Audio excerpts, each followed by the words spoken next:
Welcome back. We're continuing the Best Christmas Pageant Ever by Barbara Robinson. Chapter 2. My mother didn't expect to have anything to do with the Christmas pageant except for to make me and my little brother Charlie be in it. We didn't want to. And to make my father go and see it. And he didn't want to. Every year he said the same thing. I've seen the Christmas pageant. You haven't seen this year's Christmas pageant, Mother would tell him. Charlie is a shepherd this year. Charlie was a shepherd last year. No, you go on and go. I'll just stay here, put my bathrobe on, and sit down by the fire and relax. There isn't anything different about the Christmas pageant. Oh, there's something different this year, Mother would say. What? Charlie is wearing your bathrobe. So that year my father went. To see his bathrobe, he said. Actually, he went every year. But it was always a struggle, and Mother said that was her contribution to the Christmas pageant, getting my father to go to it. But then she got stuck with the whole thing when Mrs. George Armstrong fell and broke her leg.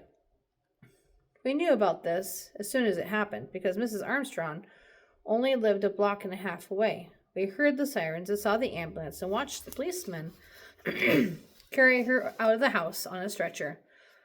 Call Mr. Armstrong at her work, she yelled at the policeman. Shut off the stove under my potatoes. Inform the ladies' aide, that I won't be at the meeting. One of the neighbors' women called out, Helen, are you in much pain? And Mrs. Armstrong yelled back, Yes, terrible. Don't let those children tear up my privy hedge. Even in pain, Mrs. Armstrong could still give orders. She was so good at giving orders that she was just naturally the head of anything she belonged to, and at church she did everything but preach. Most of all, she ran the Christmas program every year. And here she was, 2 weeks before Thanksgiving, flat out on her back. I don't know what they're going to do now about the pageant, Mother said. But the pageant wasn't the only problem. Mrs. Armstrong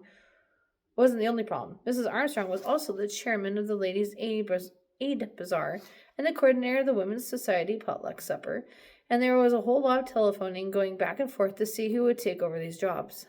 Mother had a list of names, and while she was calling people about the Ladies' Aid Bazaar, Mrs. Homer MacArthur was trying to call Mother about the potluck supper. But Mrs. MacArthur got somebody else to do that, and Mother got somebody else to do the bazaar, so the only thing left was the Christmas pageant, and Mother got stuck with that. I could run the potluck supper with one hand tied behind my back, Mother told us. All you have to do is make sure everybody doesn't bring meatloaf. But the Christmas pageant? Our Christmas pageant wasn't anything you'd call four-star entertainment. Mrs. Armstrong breaking her leg was the only unexpected thing that ever happened to it. The script was standard. The inn, the stable, the shepherds, the star. And so were the costumes, and so was the casting. The primary kids are angels, the intermediate kids are shepherds, the big boys are wise men. Elmer Hopkins, the minister's son, has been Joseph for as long as I can remember. My friend Alice Wendlekin is Mary because she's so smart and so neat and so clean and most of all, holy looking. The rest of us are in the angel choir, lined up according to height because nobody can sing parts. As a matter of fact, nobody can actually sing.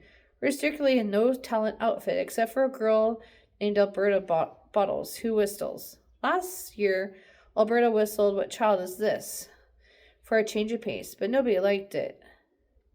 Especially Mrs. Bottles, because Alberta put too much into it and ran out of air and then passed out cold in the manger right in the middle of the third verse.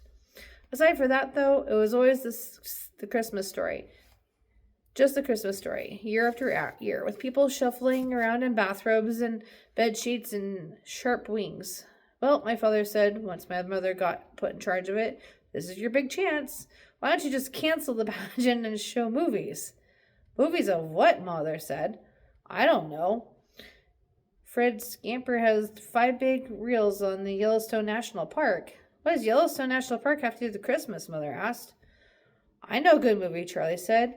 We had it at school. It shows a heart operation and 2 kids got sick. Never mind, Mother said. I guess you all think you're pretty funny. But the Christmas pageant is a tradition, and I don't plan to do anything different. Of course, nobody even thought about Herdman's being in connection to the Christmas pageant. After all, most of us spent all week at the school being pounded and poked and pushed and around by the herdmans, and we looked forward to Sunday as a real day of rest. Once a month, the whole Sunday school would go to church for the first 15 minutes of the service to do something special, sing a song or act out a parable or recite Bible verses. Usually the kids sang Jesus Loves Me, which was about all they were up to. But when my brother Charlie was in with the little kids, his teacher thought up something different to do. She had everyone write down on a piece of paper what they liked best about Sunday school, or draw a picture about what they liked best. And when we got to church, she stood up in the congregation and said, "Today, some of our youngest boys and girls are going to tell you what Sunday school means to them. Betsy, what do you have on your paper?" Betsy Cathcart got up and said, "What I like best about Sunday school is a good feeling I get when I go there." I didn't think she had written that all down, but it sounded terrific, of course. And one kid said he liked hearing all the Bible stories, and the other kid said I liked learning about Jesus.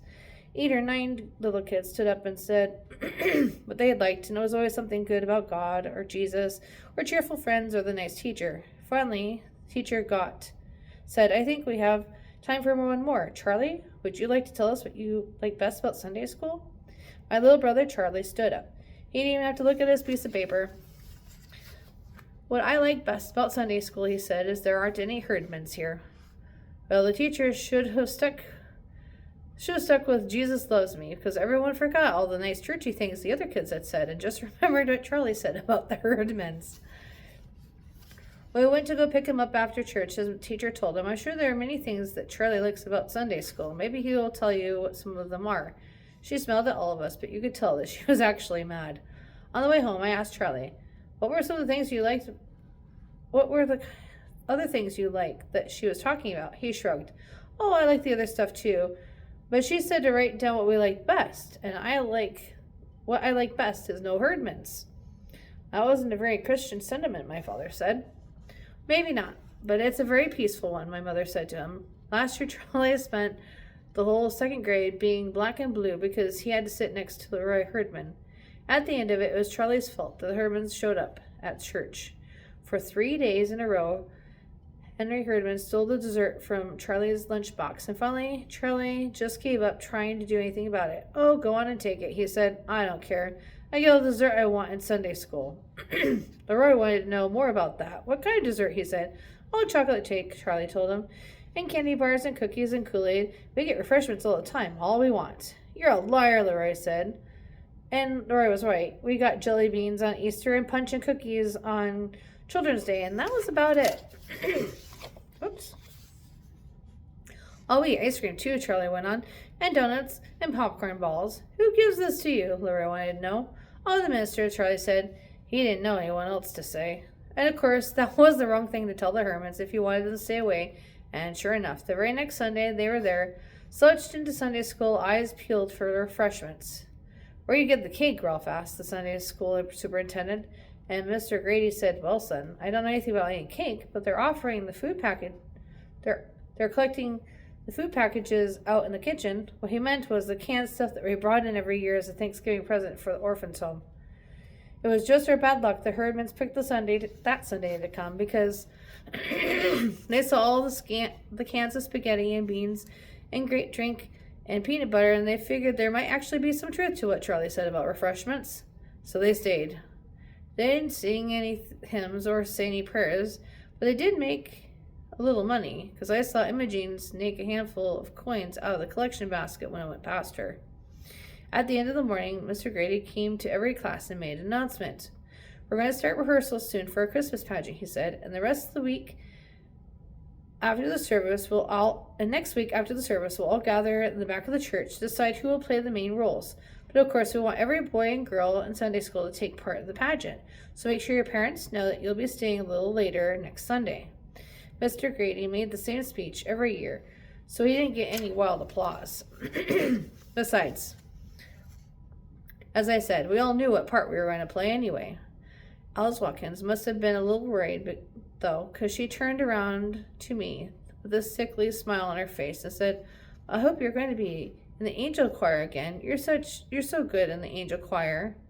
What she meant to say was, I hope you won't get to be married just because your mother's running the pageant. She didn't have to worry. I didn't want to be married. I didn't want to be in the angel choir either, for that matter. But everybody had to be something. All of a sudden, Emma Jane dug me in the ribs with her elbow. She had the sharpest elbows anyone I ever knew. What's the pageant? She said. Oh, it's a play, I said. And for the first time that day, except when she saw the collection basket, Emma Jane actually looked interested.